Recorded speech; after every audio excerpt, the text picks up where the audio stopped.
herd Monaco out there. They lost all Korea. Guanaco is the largest South American mammal.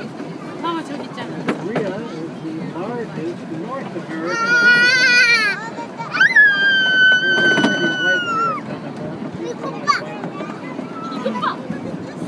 Now, rheas do have wings, but they don't fly.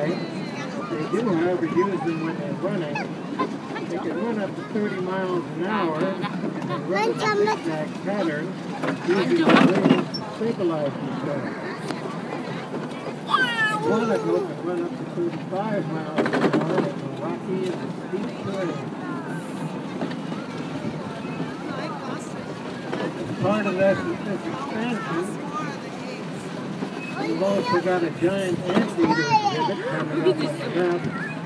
A building with a fast cruise.